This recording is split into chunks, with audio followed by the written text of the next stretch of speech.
to the question. An open metal bucket is in the shape of a frustum of a cone. ये bucket जो है वो किससे बना है? मेटेलिक मेटेलिक कैटेगरी से बना हुआ है ये बकेट, और वो क्या है? In the shape of a frustum of a cone. Frustum of a cone के शेप में है ये बकेट, फ्रस्टम के शेप में, mounted on a hollow cylindrical base. Mount किस पे किया गया है? हॉलो सिलेंड्रिकल बेस मींस उसका जो बेस है वो कैसा है? सिलेंडर के शेप में है, made of the same metallic sheet. जिस मेटेलिक शीट से ये बकेट बना है उसका बेस भी सेम उसी मेटेलिक शीट से बना है।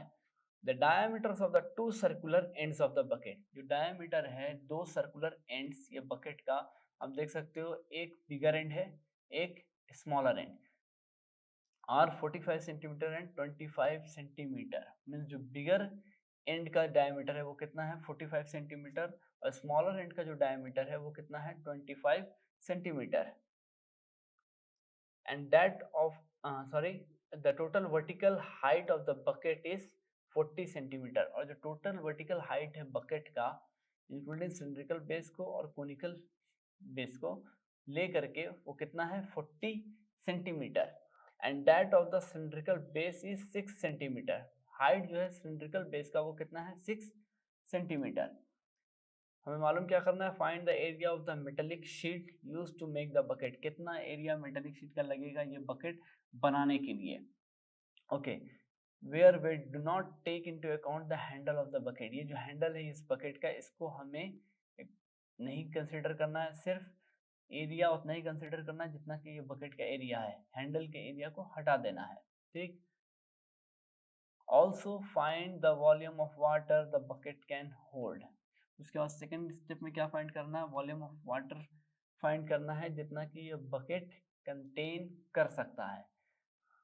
तो इनिशियल कंडीशन में जहां हम निकालने जाएंगे area of the metallic sheet, तो उस कंडीशन में सबसे पहला तो कर्व सरफेस एरिया ये फ्रस्टम का हो जाएगा, ठीक है, जिससे बकेट सराउंड है, plus area of the base.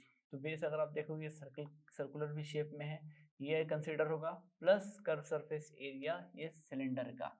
ये तीन चीज जब कंबाइंड होंगे तब हमें जाकर के क्या मिलेगा? Area of the metallic sheet. Okay, तो गिवन हम लोग यहाँ पे लिख लेते हैं। सबसे पहला जो बिगर डायमीटर है सर्कुलर एंड का, इसको कंसिडर कर लेते हैं हम लोग D1। ये कितना है? 45 सेंटीमीटर। करस्पॉन्डिंग वैल्यू R1 क्या हो जाएगा इसका? Half of this diameter means 22.5 centimetre. उसके बाद स्मॉलर डाया कितना है आपका? 25 सेंटीमीटर। 25 सेंटीमीटर। तो करस्पॉन्डिंग रेडियस कितना हो जाएगा? R2, वो हो जाएगा आपका half of this diameter means 25/2 is equal to 12.5 centimetre. ठीक है। उसके बाद यहाँ पे हाइट ऑफ द कोन, पहले हमने हाइट ऑफ द फ्रस्टम का निकालना है। कितना हो जाएगा? अगर आप देखें टोटल हाइट कितना है आपके पास? 40। इसमें से अगर सिलेंडर की हाइट निकाल देंगे तो हमें क्या मिल जाएगा? Height of this frustum. तो 40 माइनस सिलेंडर की हाइट कितनी है? 6, दिस इक्वल्स टू 34 सेंटीमीटर। ये हो गया आपका हाइट ऑफ दिस फ्रस्टम। अब उसी तरह हमारा टोटल हाइट कितना है? 40 सेंटीमीटर। यहाँ पे लिख लेते हैं टोटल हाइट दिया हुआ है 40 सेंटीमीटर। हाइट ऑफ सिलेंडर कितना है? हाइट ऑफ सिलेंडर, सपोज इसको हम लोग ले लेते हैं h dash is equal to कितना दिया हुआ है? 6 सेंटीमीटर। और रेडियस ऑफ सिलेंडर क्या हो जाएगा? वो इक्वल हो जाएगा R2 के, जो कि 12.5 सेंटीमीटर है। ठीक।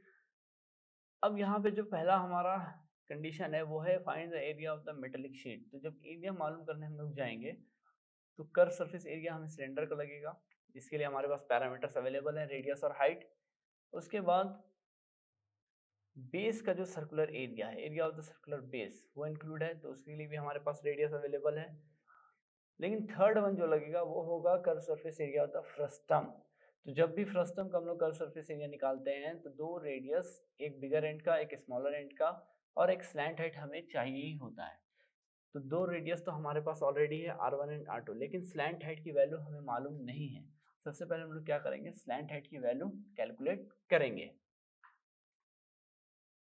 According to question slant height की वैल्यू क्या होगी, L is equal to under root of R1 minus R2 whole square plus आपका हो जाएगा H square. This implies L is equal to under root of R1 की value कितना है 22.5 minus R2 की value 12.5 whole square plus H square, height कितनी है 34 whole square. Therefore slant height की वैल्यू क्या आ जाएगी, square root of 22.5 minus 12.5 whole square plus 34 whole square. तो स्लैंट हाइट की वैल्यू आ जाएगी, तो स्लैंट हाइट की वैल्यू कितनी आ जाएगी 35.44 सेंटीमीटर। ये हो गया आपका स्लैंट हाइट का वैल्यू। तो अब हम नेक्स्ट स्टेप में जा सकते हैं और वहां से हम area of the metallic sheet जो है वो कैलकुलेट कर सकते हैं, कितना एरिया लगेगा इस बकेट को बनाने के लिए। Now required area metallic sheet का कितना लगेगा, पहले तो हमें ले लेना है curve surface area of this frustum, means pi into R1 plus R2 into L plus area of this base, मतलब पाई R2 स्क्वायर, जो बेस का रेडियस है वो कितना है R2, ये हो गया पाई R2 square plus curve surface area, ये सिलेंडर का सिलेंड्रिकल पोर्शन का कर्व सरफेस एरिया वो कितना होगा 2 पाई R2 इंटू H डैश, ठीक है, जो कि हाइट ऑफ सिलेंडर है। तो अब हम लोग यहाँ पे पैरामीटर को सब्स्टिट्यूट करेंगे। तो उससे पहले यहाँ पे अगर आप देखें तो पाई पाई एंड पाई कॉमन है, इसको हम लोग लिख लेते हैं आउटसाइड।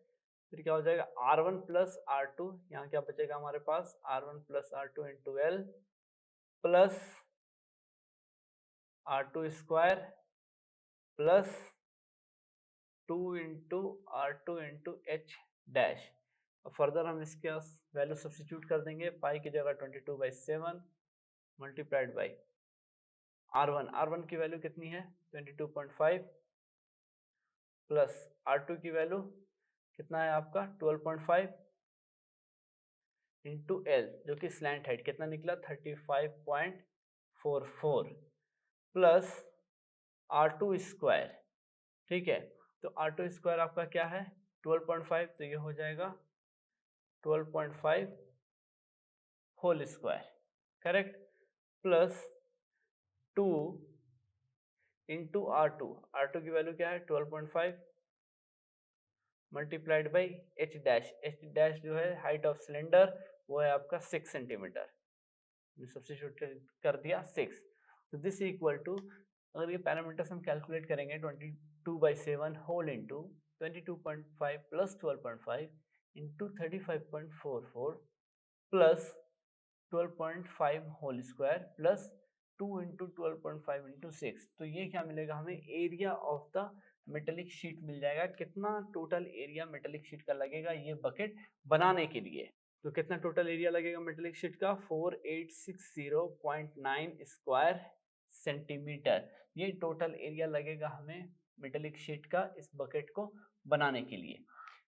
ये हो गया आपका first part over. Second part में हमें क्या पूछा गया, volume of the water contain in the bucket, कितना वॉल्यूम हमें वाटर का लगेगा जो कि इस बकेट में आ सके।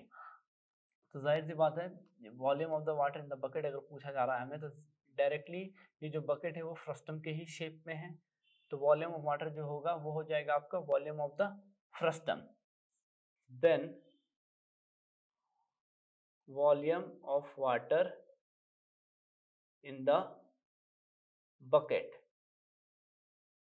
ये क्या हो जाएगा आपका 1/3 pi H into R1 square plus R2 square plus R1 into R2, this equal to 1/3 multiplied by pi की वैल्यू 22/7 मल्टीप्लाइड बाई एच की वैल्यू क्या है 34 whole into R1 square, R1 की वैल्यू है 22.5 whole square plus R2 square, R2 की value क्या है 12.5 whole square plus R1 into R2, R1 कितना है आपका 22.5 whole multiplied by R2, R2 की वैल्यू कितनी है 12.5, ठीक है। तो ये हो गया आपका volume of water contain in the bucket. So overall अगर हम लोग कैलकुलेशन करेंगे तो कितना आएगा 1/3 multiplied by 22/7 into 34 whole into 22.5 whole square plus 12.5 whole square plus 22.5 whole into 12.5। अगर इस पूरे पैरामीटर्स को हम लोग फर्दर कैलकुलेट कर लें तो क्या आ जाएगा volume of water in the bucket, तो ये कितना आएगा 33615.48 क्यूबिक सेंटीमीटर, इतना वॉल्यूम ऑफ वाटर इस बकेट के अंदर कंटेन हो सकता है, ठीक है। ये हो गया आपका सेकंड पार्ट का कंक्लूजन। तो फर्स्ट पार्ट के लिए हमने क्या किया, सबसे पहले जो area of the metallic sheet हमें चाहिए था, तो तीन एरिया को कंबाइंड करके हमें ये total area of the metallic sheet मिल रहा था जो कि बकेट को बनाने के लिए यूज किया जा रहा था।